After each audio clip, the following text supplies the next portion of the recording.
incident. Fill us in on the latest, Aaron. And his statement that Savannah Guthrie read this morning says some of it is untrue or mischaracterized, but he says there's enough truth in these stories to make him feel embarrassed and ashamed, and repairing damage is now his full-time job. Some of what has come out since he was fired involves lewd text messages and degrading comments, and a sexual encounter with a woman who told the New York Times she passed out in his office and had to be taken to a nurse. Yeah, there's also, are there pictures and or text messages? It appears there are. NBC News may have seen some of those.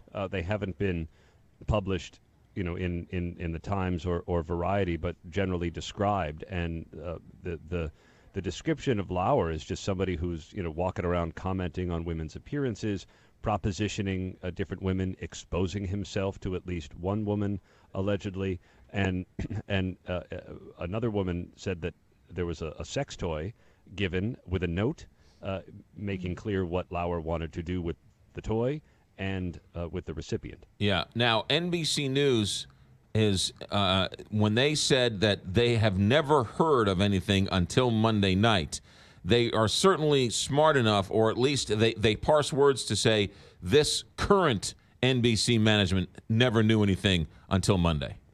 But even Jeff Zucker, who's now running CNN, says that he had no formal complaint. And that seems to be the key, formal complaint.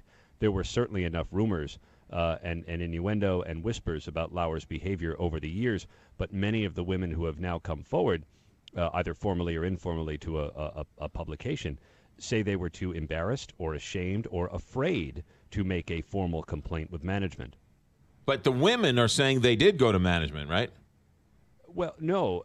Some of them are saying they were too afraid to do that, or were encouraged not to, or thought that it would put their career in jeopardy if they made any kind of formal accusation.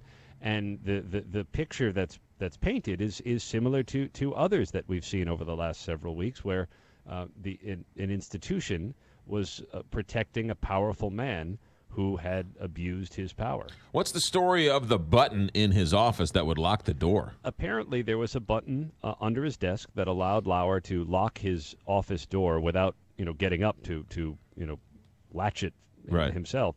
And this, in some ways, makes it sound like NBC security abetted his behavior. We've since heard from other NBC employees that this was deemed a security feature given to all high-profile talent in their offices. Right, but he used it. Didn't a woman say that he used it on her to sort of lock her in the room?